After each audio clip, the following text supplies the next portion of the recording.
Il attend encore. De janvier à décembre, tu es censé avoir des fruits chaque mois, chaque jour, chaque semaine. Le stock de Yeshua, le stock de je suis, ne s'épuise jamais. Il ne faut pas abandonner. Il faut persévérer. La bonté de Dieu n'est pas épuisée. Quand tu agis encore, continue de croire. Quand tu parles de lui, quand tu parles de sa puissance, quand tu rappelles à ton âme ce que Dieu a fait dans ta vie, tu construis un trône dans ta vie. Alléluia. La louange, l'adoration, c'est quelque chose que Dieu veut. Il a fait de la louange, il a fait de l'adoration, et il a voulu avoir ça de la bouche d'un croyant. Alléluia. Gloire à Dieu qui est venu dans l'attente de recevoir quelque chose. Amen. L'homme ne vient pas seulement du pain, mais quoi? De la parole, de toute parole qui sort de la bouche de l'Éternel. Amen. Donc ce que je veux dire, c'est la parole de Dieu. Fais comme ça, pour que ton voisin soit prêt. Dis-lui. Sois prêt. Amen. Alléluia. Luc, chapitre 13, verset 6. Il dit aussi cette parabole. Jésus parle, il y a une parabole, oui. Un homme avait un figuier planté dans sa vigne. Ok, si c'est une parabole, ce n'est pas la réalité. Il dit, un homme avait un figuier planté où? Dans sa vigne. Il vint pour chercher du fruit et il n'en trouva point. Donc c'est le propriétaire d'un champ et il va chercher du fruit, il ne trouve pas. Continue. Alors il dit au vigneron, voilà 3 ans que je viens chercher du fruit à ce figuier et je n'en trouve point. Coupe-le, pourquoi occupe-t-elle la terre inutilement? Bon, ici, il voulait le fruit. Parce que quand tu plantes quelque chose, tu veux du fruit, oui ou non? Il y a des fermiers ici. Non. Nous avons un seul fermier ici. 2. Ok. Vous qui êtes des citadins, est-ce qu'il y a quelqu'un qui est venu de quelque part là-haut, dans les montagnes? Il y a quelqu'un qui a cultivé. Ok, je vois celui qui a cultivé. Ça fait pas honte de cultiver. C'est noble. Amen. Ok, quand vous cultivez, qu'est-ce que vous voulez? Qu'est-ce que vous attendez? Vous voulez quoi? Tu cultives le maïs pour avoir quoi? Ok, tu mets l'avocat. La dernière fois quand j'ai entendu un qui vous dit, on a dit, parlons de l'avocat.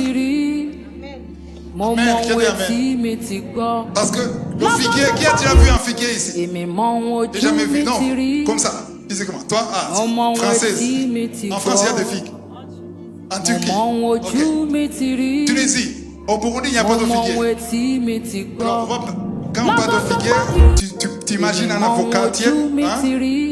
Le maïs. Ok. Donc, quand tu cultives un maïs, le maïs, où tu mets l'avocat, tu attends à avoir un fruit. Oui ou non? Donc le propriétaire, il était déçu parce qu'il n'y avait pas de fruits. On reste dans la parabole de Jésus. Verset 7. Alors il dit au vigneron, voilà 3 ans que je viens chercher du fruit à ce figuier et je n'en trouve point. Le vigneron, c'est celui qui gardait son champ. Il a dit, ça fait 3 ans. Donc la première étape, il venait chaque fois. Il était déçu. Il veut un fruit, il n'y a pas de fruit. Alors maintenant, ça fait 3 ans, je perds patience. Que je viens chercher du fruit à son figuier et je n'en trouve point. Maintenant, qu'est-ce qu'il faut faire? Continue, termine le verset. Coupe-le. Pourquoi occupe-t-il la terre inutilement? Ok, l'arbre est inutile. Ici, il occupe la terre inutilement, ça veut dire quoi? Ça veut dire qu'il est en train de bénéficier de quoi? De la richesse de la terre. Il est en train de consommer. Vous voyez l'arbre derrière, là dehors. L'arbre, c'est le manguier. Quand l'arbre il a des feuilles, c'est la verdure. Ça veut dire qu'il y a la vie. Amen. Le sol est en train de nourrir l'arbre. Et l'arbre est confortable. l'arbre a de la vie. Parce que quand tu coupes les racines, l'arbre, ça devient sec. Donc il n'y a pas de vie. Alors maintenant le propriétaire il dit, pourquoi occupe-t-il la terre inutilement? Voilà, ça fait 3 ans que je viens. Et je n'en trouve pas. Amen. Couple. Pourquoi occupe-t-il la terre inutilement?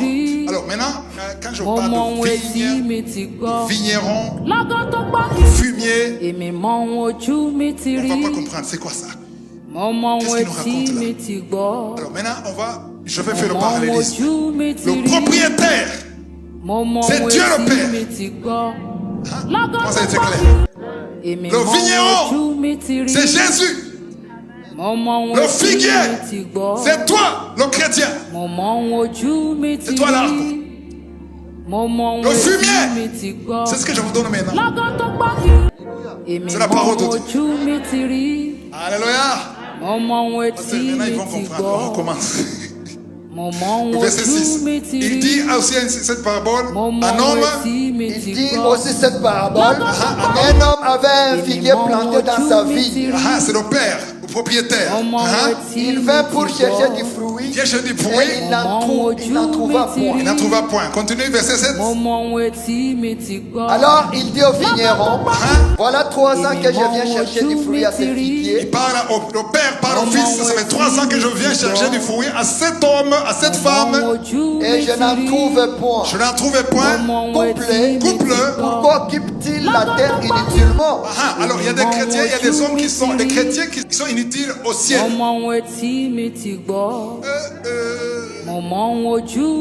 le ciel ne gagne rien de toi. Parce que tu t'es levé le matin. Si tu es ici, c'est que tu es vivant. Qui n'est pas en train de respirer maintenant. Je veux voir quelqu'un qui ne respire pas. Donc tu es en train de bénéficier de l'oxygène.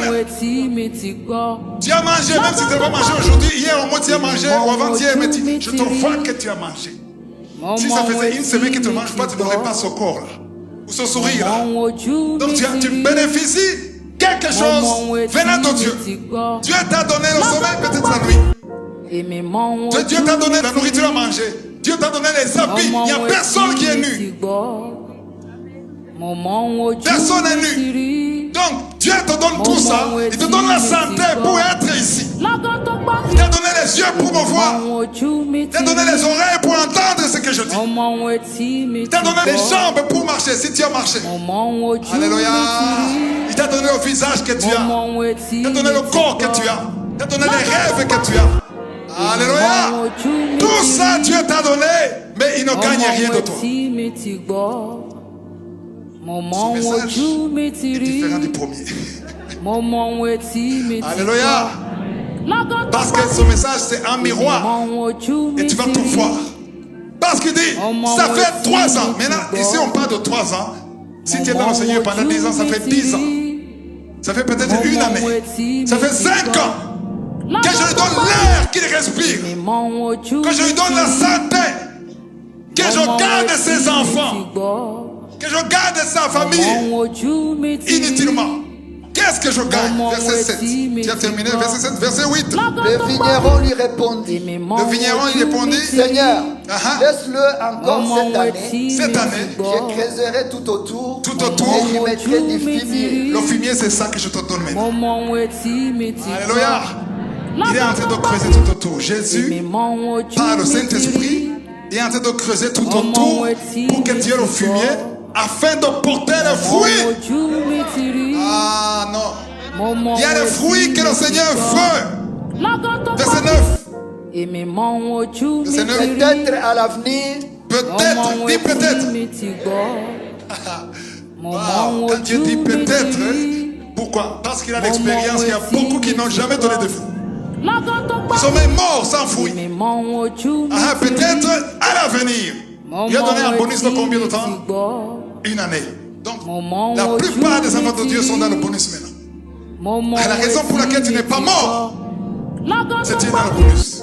Tu es dans la période de grâce. Tu es dans la période de peut-être. Dieu dit peut-être. Alléluia. Ah non. Quand vous allez comprendre le message, Tu vas prendre la décision de dire à Dieu, maintenant, je veux que tu m'enlèves dans le groupe des peut-être. Je ne veux pas faire partie de peut-être. Alléluia. Je veux que tu sois sûr que quand tu viens chez moi, tu trouves des fruits. Quels sont les fruits ici? Ici, on ne parle pas de l'argent. Amen. L'argent peut faire partie des sacrifices que tu donnes, mais on va voir le fruit que Dieu cherche. On peut sauter au verset dans Hébreux 13, verset 15. Par lui qui? Par le vigneron. C'est qui? Par Jésus, le souverain sacrificateur. Par lui, offrons sans cesse à Dieu un sacrifice de louange. Offrons sans cesse. D'autres versets disent offrons continuellement. Quoi? Un sacrifice de quoi? De louange. Alors, pour être sûr que vous avez compris, on continue en disant c'est-à-dire. Dis à ton ami c'est-à-dire. Ton voisin c'est-à-dire. Là, on explique le sacrifice de louange. C'est-à-dire quoi? Le fruit de quoi? Est-ce qu'il y a quelqu'un qui n'a pas de lèvres ici? Est-ce que vous avez tous des lèvres? Est-ce que vous pouvez tous parler? Parce qu'il y a ceux qui ne parlent pas. Est-ce que vous avez la capacité de parler?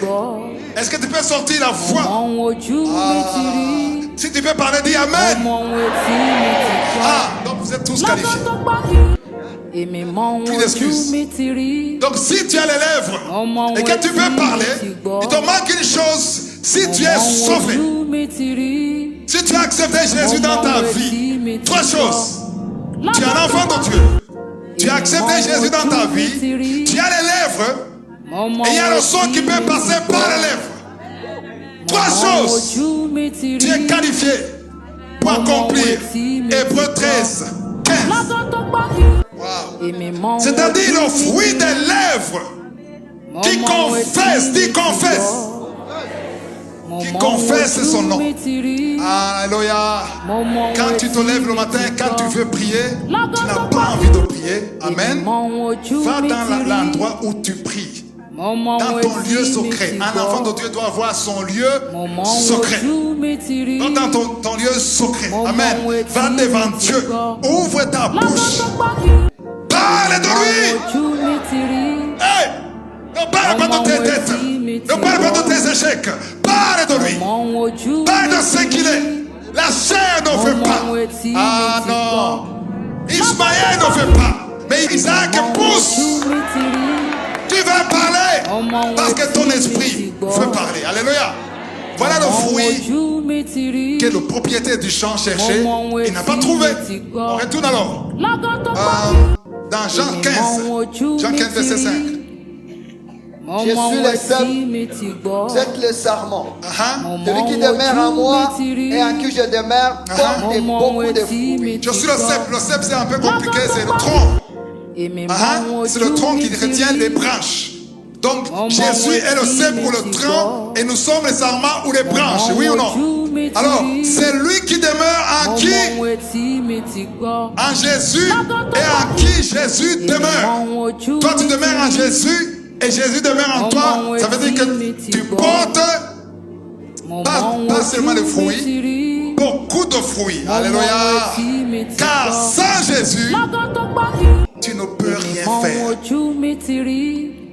Dis, je ne peux rien faire sans lui. Dis, sans lui, je ne peux rien faire. Alléluia. Sans lui, je ne peux rien faire.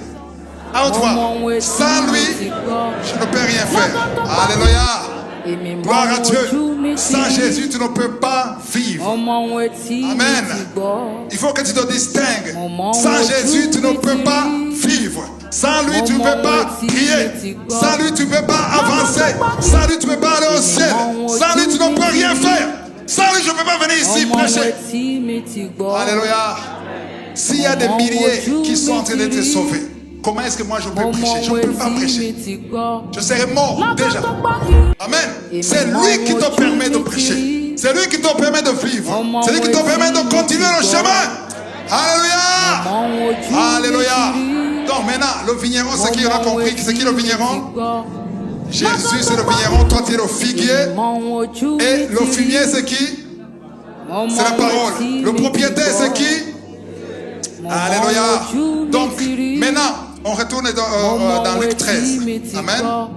Luc 13, il a dit, il vient, il ne trouve pas de fruits, et Dieu viendront. Je veux que tu lises encore le verset 9. Peut-être à l'avenir donnera-t-il du fruit. Peut-être à l'avenir donnera-t-il du fruit. Sinon, il est père. Alléluia. Donc maintenant, tout ce que je vais dire, je veux que tu retiennes d'abord ce verset 9. C'est la clé du message. Amen. Peut-être à l'avenir, tu donneras du fruit. D'abord, il faut comprendre une chose. Dieu a faim de tes louanges. Ici, on ne comprend pas. Dieu a tout. La parole de Dieu dit dans Psaume 24, le premier verset, à moi la terre et tout ce qu'elle renferme, à moi le monde et tout ce qui l'habite. Qu'est-ce que ça veut dire? Ça veut dire que tout ce qui est sur la terre, tout ce que vous voyez ici, les voitures que vous voyez dehors, la voiture qui est dehors, ça ne t'appartient pas. Tu te déçois ou tu es déçu? Tu as la carte rose, tu es le propriétaire. Il y a un document dans la voiture où il y a ton nom. Mais selon la parole de Dieu, je peux dire sans douter que cette voiture ne t'appartient pas. Je ne veux pas dire Amen. Parce que je vais garder la voiture. Je vais répéter. La maison. Est-ce qu'il y a des gens qui ont des maisons? Des titres de propriété. Je ne vous dis pas de lever la main. Mais il y en a. Ok, vous connaissez vous-même. Tu as un titre de propriété. Si le titre, il y a quel nom? Si c'est ta maison, il y a quel nom? Ton nom. Et la parole de Dieu dit dans Psaume 24, verset 1, que cette maison ne t'appartient pas. Une seule personne a dit Amen. Qui a dit Amen? Est-ce que tu as une maison? C'est pour ça que tu as dit Amen. Ceux qui ont des maisons ne disent pas Amen. Alléluia. Parce que si tu sors après cette conférence et que tu trouves que dans le parking ta voiture a disparu, qu'est-ce que tu vas dire? Où est ma voiture? Ça veut dire quoi? Ça veut dire que tu crois que c'est ta voiture. Oui, c'est ta voiture aux yeux des hommes. Non, il faut qu'on change de mentalité. Aux yeux des hommes, c'est ta voiture. Et aux yeux de Dieu, c'est à qui la voiture? Ça appartient à qui? Donc si tu ne trouves pas ta voiture, je ne fais pas voler ça. Mais si tu ne trouves pas ta voiture, il faut dire, Seigneur, ta voiture est partie. C'est la révélation. Où est ta voiture, Seigneur? Où est ta voiture? Ne dites plus où est ma voiture. Job a compris, a dit, nous sommes venus nus. Sur la terre, nous sommes venus nus. La belle chemise que tu l'as trouvée où? Pas dans le ventre de ta maman. Non, il n'y a personne ici qui est né avec des vêtements. Amen. Quand j'ai eu mon premier enfant, ma fille, amen, quand nous sommes allés à l'hôpital, on savait qu'on va avoir un enfant. Nous sommes partis avec une valise. Dans la valise, il y avait des habits de la fille. Alors la fille, après la naissance, elle s'est retrouvée dans les habits qu'elle n'a même pas achetés. Elle a trouvé ça sur la terre. Amen. Nous sommes venus nus ici. De la même façon que nous sommes venus nus, tout ce que nous avons ne nous appartient pas. Non, il faut qu'on s'entende sur ça. Non, si je n'entends pas un véritable Amen, je ne continue pas. Tout ce que tu as, la maison que tu as, la voiture que tu as, le boulot que tu as, même la femme que tu as.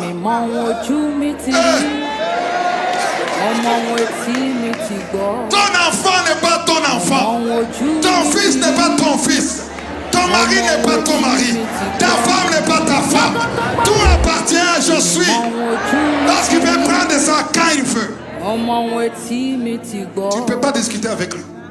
Alléluia. Quand tu auras cette conception, tu vas être humble.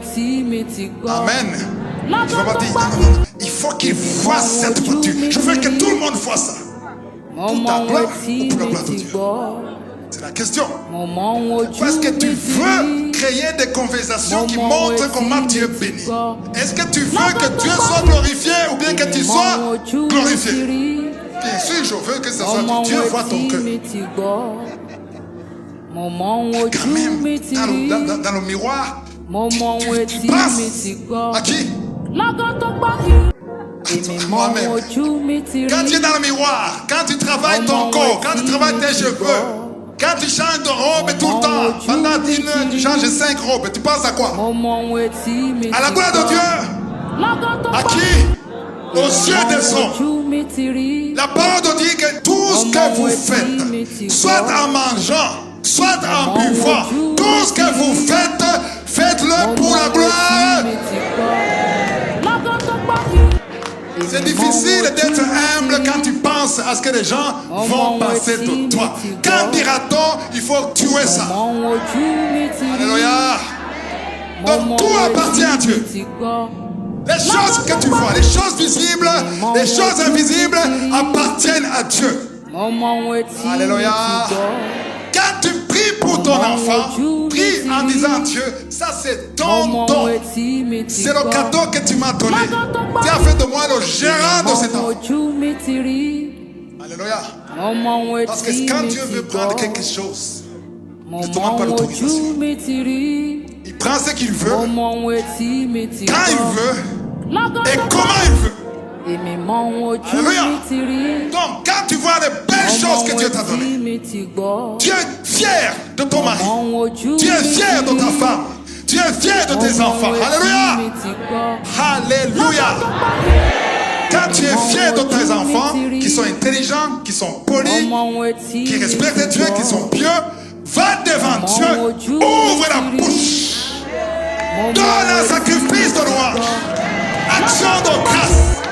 Dis Seigneur, je ne suis pas le meilleur père, je ne suis pas le plus intelligent, je sais d'où je viens, je connais mes faiblesses, mais si cet enfant est intelligent, si cet enfant est poli, ce n'est pas que les autres n'aient pas éduqué les enfants, c'est la grâce, c'est ta grâce.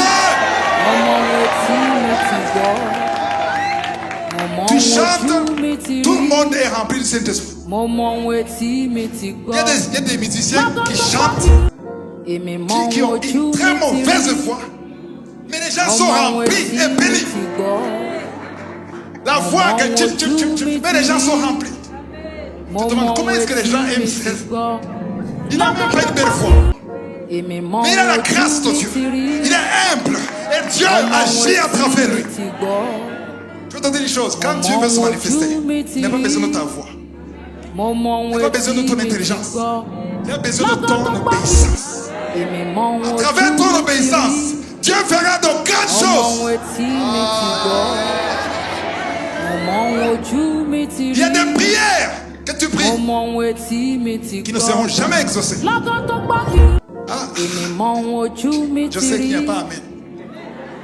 Il y a des prières qui ne seront pas exaucées parce que tu n'as pas mis en pratique les principes de Dieu. Alléluia. Dieu te dit fais ça et moi je ferai ça. Et quand tu ne fais pas ça, Dieu veut que Dieu fasse ce qu'il doit faire alors que tu n'as pas fait ce qu'il t'a demandé de faire. Qu'est-ce que Dieu t'a demandé de faire? Alléluia.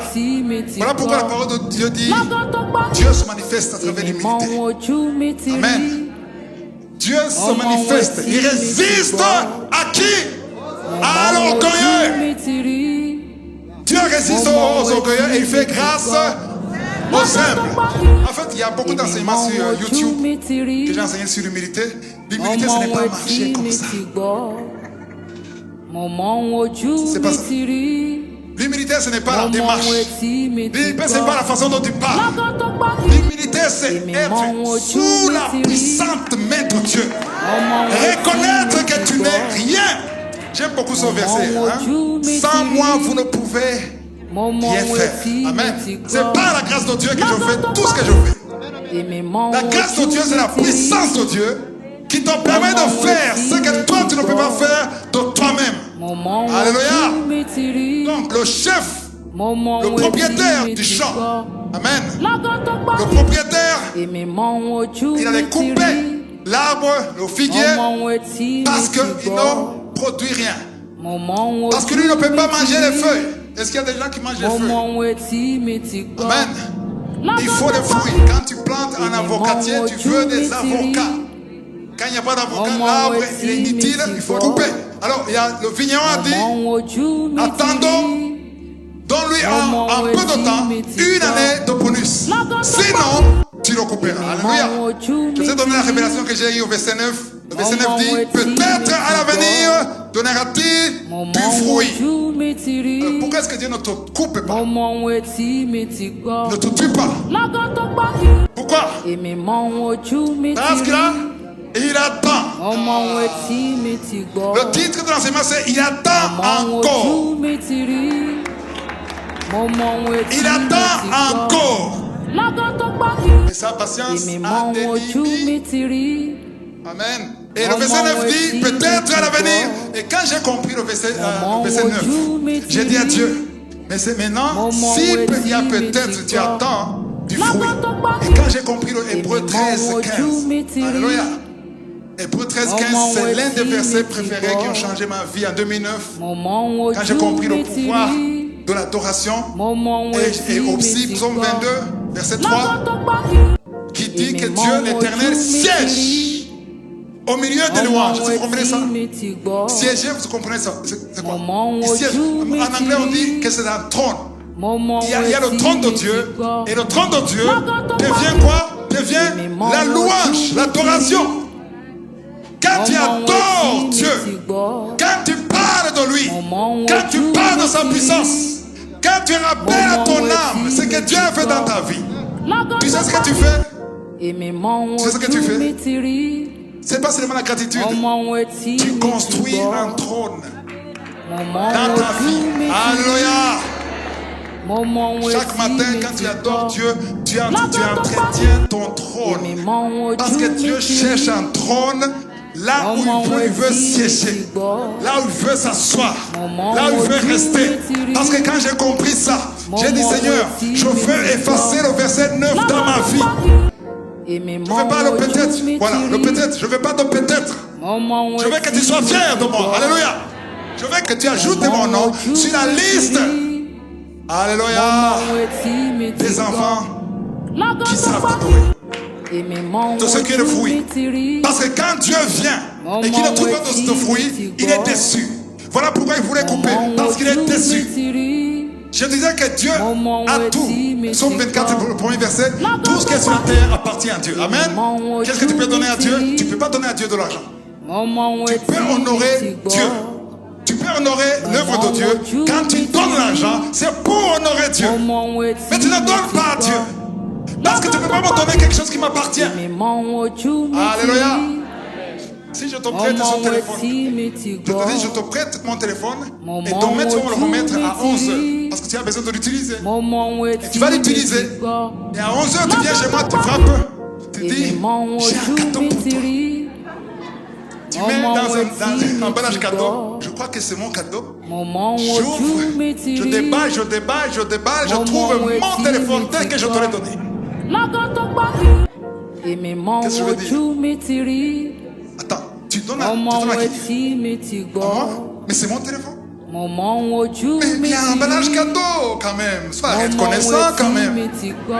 J'ai fait tout son trajet pour venir, mais tu as fait tout son trajet pour me remettre mon téléphone. Donc, si tu prends ta voiture, tu donnes à Dieu. Dieu va dire, tu m'honores devant les hommes. Mais cette voiture que tu me donnes m'appartient. Ah, non. Dieu aime ceux qui l'honorent. Quand tu donnes quelque chose, Dieu est content parce que tu lâches quelque chose qui a de la valeur pour toi. Quand tu lâches quelque chose qui a de la valeur pour toi, Dieu est honoré. Amen. Donc, si tu donnais quelque chose de matériel à Dieu, pour sa gloire, pas pour manipuler Dieu, parce qu'il y a ceux qui donnent pour manipuler Dieu. Tu veux manipuler Dieu, Dieu dit Seigneur, je t'ai donné, alors. Amen. Je veux la promotion, Seigneur, j'ai donné. Ça, c'est la manipulation. Parce que tu te dis, Seigneur, parmi tout ça t'appartient. Je prends ça pour t'honorer. Dieu est honoré. Amen. Mais, dis, mais. Quelque chose va changer. Mais, quand tu donnes à Dieu quelque chose, amen. Quand tu donnes à Dieu quelque chose qui ne peut pas avoir de lui-même, qui ne peut qu'avoir de toi, n'êtes même pas curieux de savoir les choses. Vous regardez comme ça. Ah, vous connaissez, c'est pour ça que vous regardez. Connaissons. Est-ce que vous faites ça? La louange, l'adoration, c'est quelque chose que Dieu veut. Il a faim de la louange, il a faim de l'adoration, et il a voulu avoir ça de la bouche d'un croyant.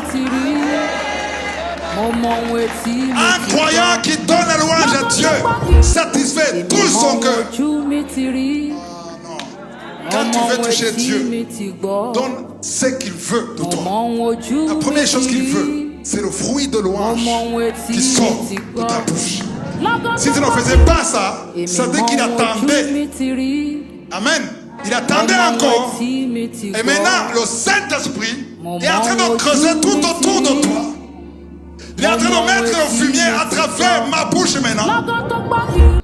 Et tu es dans la période de grâce pour que tu entendes, tu comprennes que tu peux lui donner quelque chose, même si tu es fauché, même si tu es chômeur, même si tu n'as rien du tout. Aussi longtemps que tu as la bouche qui parle, aussi longtemps que tu peux ouvrir la bouche, même si tu ne connais pas le nom de Dieu, tu parles de lui, de sa grandeur, de sa puissance, et tu te rappelles de ce qu'il a fait.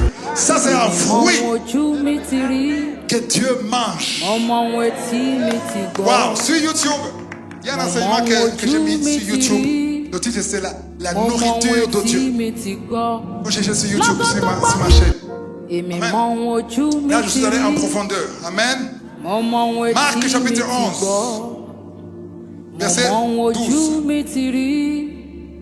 Le lendemain, après qu'ils furent sortis de Béthanie, Jésus eut faim. Attends, Jésus a eu faim. Parce que Jésus était un homme comme toi et moi. Il était Dieu, mais en même temps, il avait le corps comme le tien. Voilà pourquoi il voulait éviter la croix. Il voulait éviter d'être frappé parce qu'il souffrait. Il saignait et il souffrait comme toi tu souffres. Amen. Alors maintenant, Jésus a eu faim. Et qu'est-ce qui s'est passé après avoir eu faim? Apercevant de loin un figuier qui avait des feuilles, il alla voir s'il y trouverait quelque chose. Alors maintenant, ici, ce n'est pas une parabole.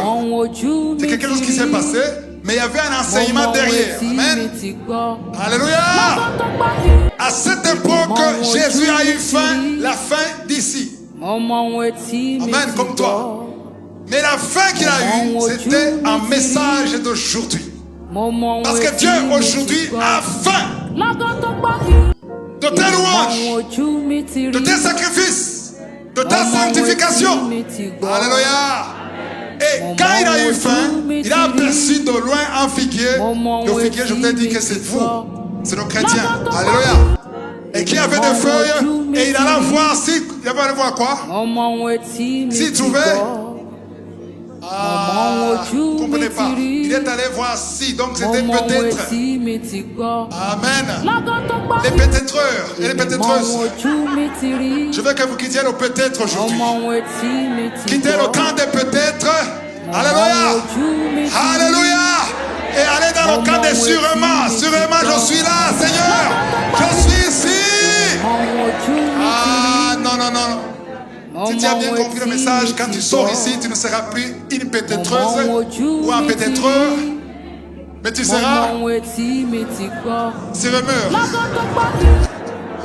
Dictionnaire Karuka. Alléluia. Alléluia. Il faut que Dieu ait confiance.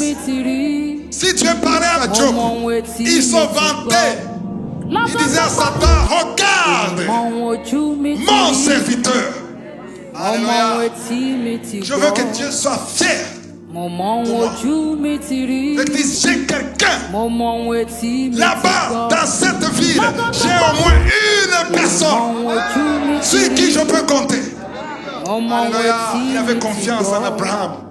Voilà pourquoi il a sorti Abraham. Il a sorti Lot. Il dit, je fais confiance. Il y a ma colère, mais je veux que vous sortez d'abord. Alléluia. La confiance se mérite et ne se commande pas. Il faut dire non, Seigneur, fais-moi confiance. Seigneur, pourquoi moi tu ne me fais pas confiance? Tu vas dire à Dieu, va demander, fais-moi confiance. Un enfant qui demande à son parent, fais-moi confiance, papa. Tu ne me fais pas confiance. C'est pas la faute du papa, c'est ta faute. Parce que quand tu mérites la confiance, tu l'auras naturellement. Amen, amen. Tu confies à quelqu'un parce que tu lui fais confiance. Alléluia. Donc maintenant, il a aperçu de loin un figuier qui avait des feuilles. Il alla voir s'il trouverait quelque chose. Et ça en étant approché, il trouva quoi? Que des feuilles. Quelle déception. Parce que les feuilles, c'est bon pour les girafes. J'ai vu au Kenya les girafes qui mangent des feuilles. Mais le lion ne peut jamais manger des feuilles. Amen. Donc lui, il ne voulait pas les feuilles, il voulait les fruits. Jésus avait faim, il voulait manger quelque chose. Amen. Il n'a trouvé que des feuilles. Car ce n'était pas la saison. La saison de quoi? Okay. Tu veux un avocat. Tu vois, aujourd'hui c'est la saison, maintenant c'est la saison des mangues. C'est la saison des mangues aujourd'hui. Tu moi. Novembre. Quelle est la mauvaise saison de mars? Je vais demander au fermier. Mars, il n'y a pas de mangue. Ok. Alors maintenant, supposons que Jésus est ici.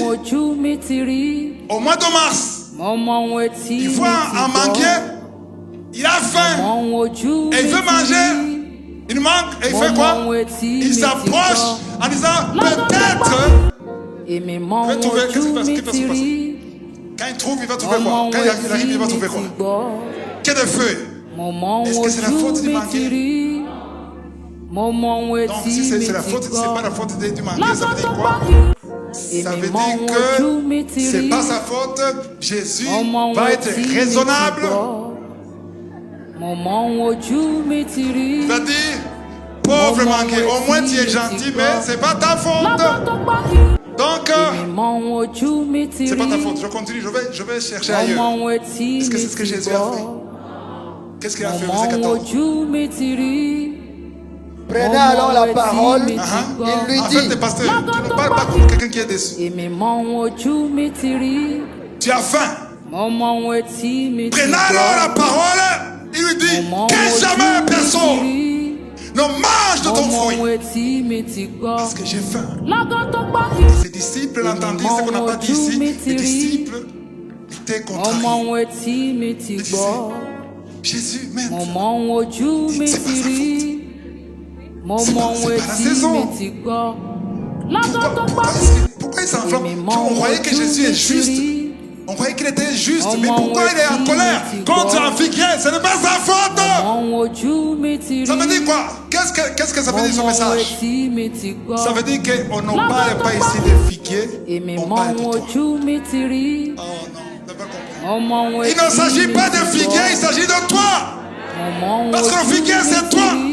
Parce que le figuier, il ne peut pas avoir de fruits quand ce n'est pas la saison de fruits. Amen. Le manguier ne peut pas avoir les mangues quand ce n'est pas la saison de mangue.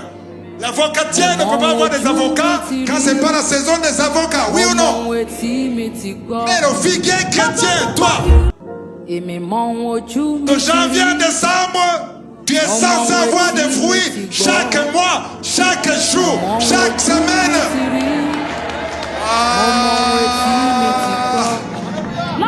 Quand Jésus était en colère, il n'était pas en colère contre le figuier, il était en colère contre toi qui ne donnes pas de fruits. C'est ça le message. Jésus pensait à toi. Jésus pensait à moi. Jésus pensait aux êtres créés à l'image de Dieu. Que Dieu a donné le cœur, que Dieu a donné l'âme, que Dieu a donné l'esprit, que Dieu a donné les lèvres, que Dieu a donné la voix, qui ne font que se lamenter. Au lieu d'adorer, ils se lamentent. Et Jésus a dit que personne ne mange de ton fruit. Et ses disciples l'entendirent. Alléluia. Alléluia. Et le lendemain, ils ont trouvé que c'était sec. Il était maudit à partir des racines. Il était maudit. Pourquoi? Parce que c'est pas que Dieu maudit, c'est toi qui attires la malédiction toi-même. Parce que quand tu ne fais que te lamenter, quand tu parles de ce qui ne marche pas dans ta vie, toi-même tu ouvres la porte pour la malédiction. Alléluia. Les enfants aiment dire, oh non, tu seras maudit, Dieu va te maudire. Non, ce n'est pas Dieu qui va te maudire. Dieu a déjà mis en place les principes. Et quand tu n'es pas dans les principes de Dieu, toi-même tu ouvres la porte pour la malédiction. Amen. Lamentation chapitre 3. Verset 22. Les bontés de l'Éternel ne sont pas épuisées. Ses compassions ne sont pas à leur terme. Répète la dernière partie. Ses compassions ne sont pas à leur terme. Alors, il y a des versets quand on les lit, je m'attends à ce que tout le monde dise Amen. Et quand il a dit ça, j'ai entendu un seul Amen. Pourquoi? Parce que vous n'avez pas compris. Et je vais essayer d'expliquer. Alléluia. Les bontés de l'Éternel. La bonté de l'Éternel. Quand Dieu est bon, quand Dieu est tolérant, quand Dieu donne un bonus, le fait qu'il donne un bonus, c'est ça la bonté de Dieu. Le fait qu'il ne te frappe pas selon tes erreurs. Le fait qu'il attend, qu'il te donne un bonus, un temps supplémentaire, c'est ça la bonté de l'Éternel. Et la compassion de Dieu, c'est quand Dieu a pitié de toi, il ne veut pas te frapper selon tes erreurs. Amen. Et il attend. Et on dit que ce ne sont pas à leur terme. Donc les compassions de Dieu sont encore renouvelables. Que Dieu te bénisse. Alléluia. Donc ça dit quoi? La bonté et la compassion de Dieu, alléluia, elle est quotidienne. Comme la manne. Amen, amen. Donc aujourd'hui, le 16 novembre, aujourd'hui, ce dimanche, depuis le matin, il y a la compassion, il y a la bonté que Dieu a préparée pour toi, pour aujourd'hui. Pour aujourd'hui. Et la bonté de Dieu pour aujourd'hui n'est pas la bonté de Dieu pour lundi, demain. Vous comprenez ça? Quand on dit que ce ne sont pas leurs termes, ça veut dire qu'ils ne sont pas épuisés. Ça veut dire qu'il y a encore un stock au ciel de bonté de Dieu. Alléluia. S'il y a une chose qui touche le cœur de Dieu, c'est quand son enfant reconnaît sa bonté. Quand Josaphat était en train de se battre, il avait 3 armées. Alléluia. Il a compris qu'il ne peut pas gagner la guerre. Qu'est-ce qu'il a fait? Il a mis les militaires derrière, il a mis les chantres devant, les adorateurs devant. Quand ils ont ouvert la bouche, ils ont dit, ta bonté dure à jamais, à toujours. À partir de ce moment, les 3 armées, au lieu de tuer Josaphat et son équipe et son armée, se sont entretués. Tous. Parce que quand tu reconnais la bonté de Dieu, alléluia, quand tu reconnais la bonté de Dieu, il te distingue des autres. Parce que les autres remercient Dieu quand ils ont le diplôme, quand ils tombent enceinte, quand ils trouvent un mari, quand ils trouvent un travail. Et c'est bien de remercier Dieu, oui, non. C'est très bien de remercier Dieu quand tu trouves un travail, quand tu vois ce que les anglophones appellent breakthrough, percée. Amen. Et Dieu est content qu'au moins tu reconnais ça.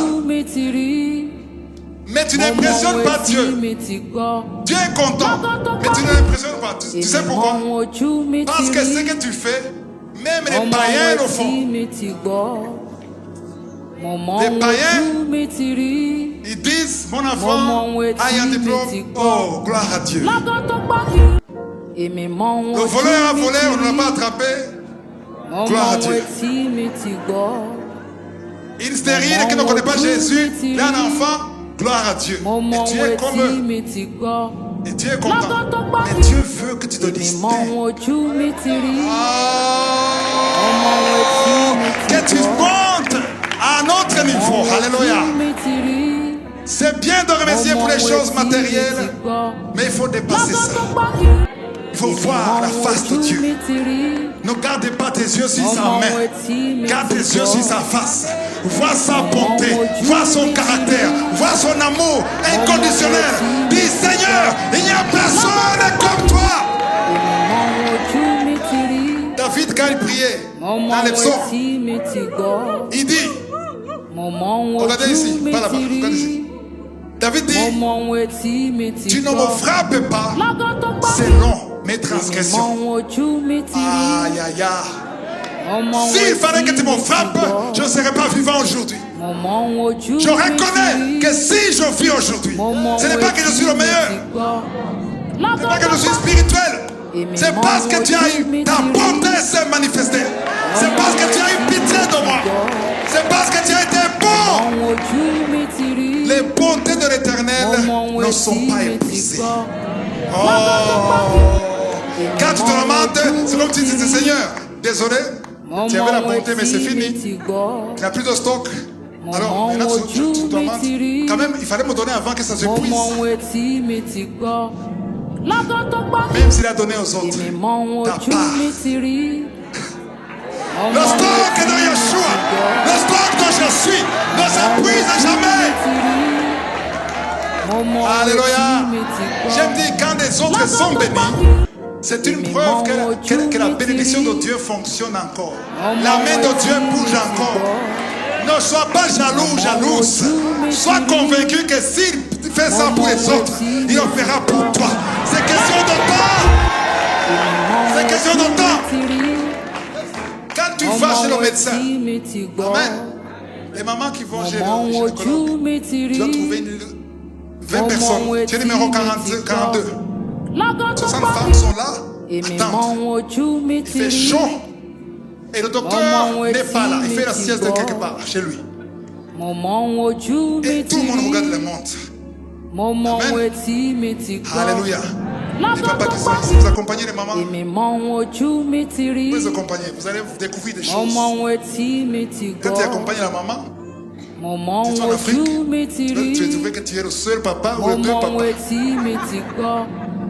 Quelle conversation de maman. Alléluia. Alors, même si vous parlez, vous n'êtes pas assuré aussi longtemps que le médecin n'est pas venu. Mais quand le médecin vient, on appelle numéro 1. La première, c'est toi. Viens. Même si tu es numéro 75. Tu sais que après 20-30 minutes, on va appeler le numéro 2. Après le numéro 2, il y aura 3. Toi, tu es 75. Mais au moins, tu avances. Pourquoi tu te lamentes alors que tu avances? Tu devais te lamenter si tu recules.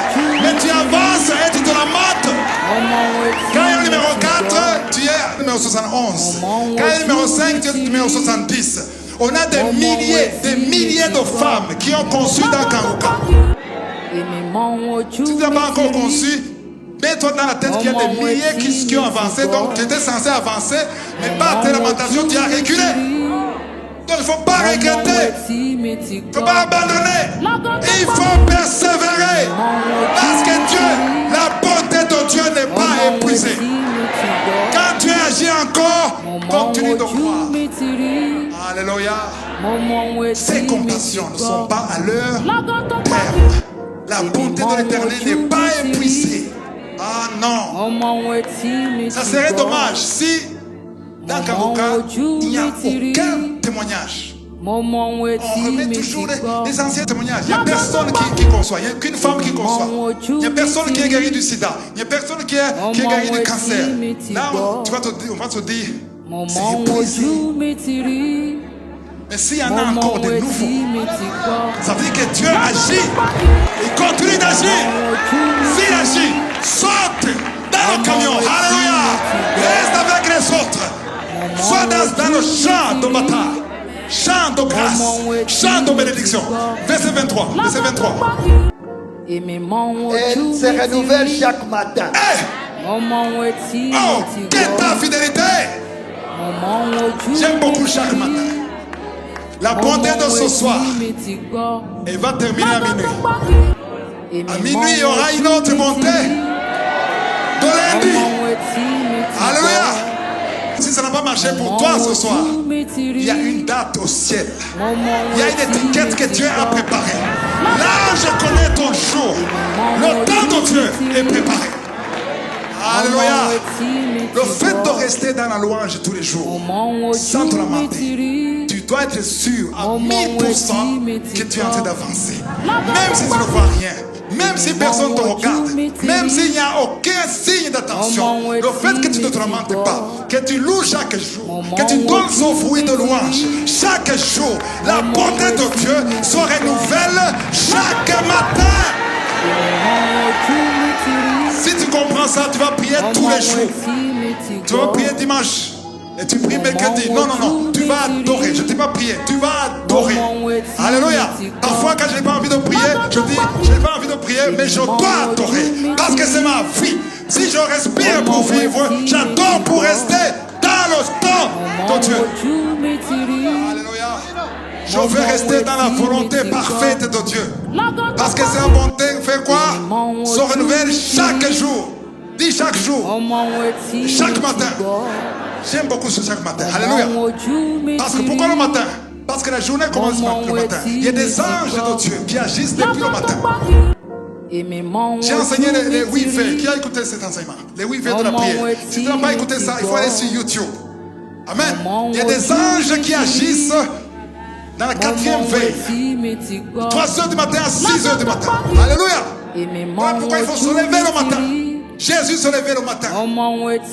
Jésus se levait le matin. Dans Marc chapitre 1 verset 35, Jésus se levait quand tout le monde dormait. Parce que c'est là où il puisait la force qu'il avait. Quand il quittait la montagne, tout le monde était à l'attente. On l'attendait. Mais lui, il puisait sa force. Alléluia. Ephésiens 5 verset 20. Rendez continuellement grâce. Attends, rendez continuellement. Autrement dit, rendez chaque jour grâce pour toutes choses. Continue. À Dieu le Père, au nom de notre Seigneur Jésus-Christ. Alléluia. Alors, on ne rend pas grâce à Dieu parce qu'on est béni, parce qu'il y a quelque chose qui s'est passé dans la vie. On doit rendre grâce tous les jours. Continuellement grâce pour toutes choses à Dieu, le Père, au nom de notre Seigneur Jésus-Christ. Alléluia. Wow. Un autre verset, le dernier, très important. Psaume 34, le premier verset. Je bénirai l'Éternel en tout temps. Répète. Je bénirai l'Éternel en tout temps. Répète. Je bénirai l'Éternel en tout temps. Répète. Je bénirai l'Éternel en tout temps. En tout temps. On n'a pas dit l'Éternel me bénira tous les jours. Qui bénit qui? Qui bénit qui? Hein? Tu bénis qui? Tu bénis l'Éternel. Qui ne savait pas qu'on peut bénir Dieu? Toi, tu es sincère. Qui d'autre? Toi? Ça fait quelques années que j'ai découvert ça. Amen. J'ai découvert ça en 2009. Parce que toutes les années avant, je venais devant Dieu pour qu'il me bénisse. Et quand j'ai compris, quand j'ai compris que j'ai la grâce, l'honneur, la capacité de bénir mon Créateur. Il y a ceux qui pensent que tu bénis Dieu avec l'argent. Non. Avec l'argent, tu ne bénis pas Dieu. Tu bénis Dieu avec l'adoration. et la louange. Amen.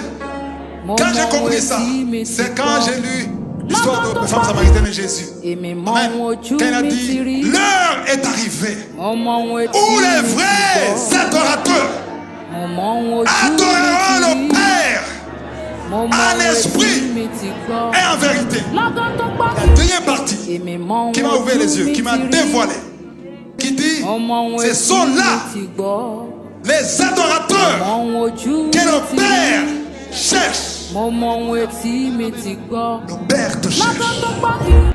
Il attend encore. S'il attend encore, ça fait qu'il te cherche. Alléluia. Et quand j'ai compris ça, j'étais comme un fou. J'étais jeune. C'est pas jeune. J'étais célibataire. J'étais célibataire. J'avais 36 ans. 36 ans, c'est vieux. C'est pas vieux. C'est milieu. Katikati. J'avais 36 ans. J'étais encore célibataire. Je me suis marié à 36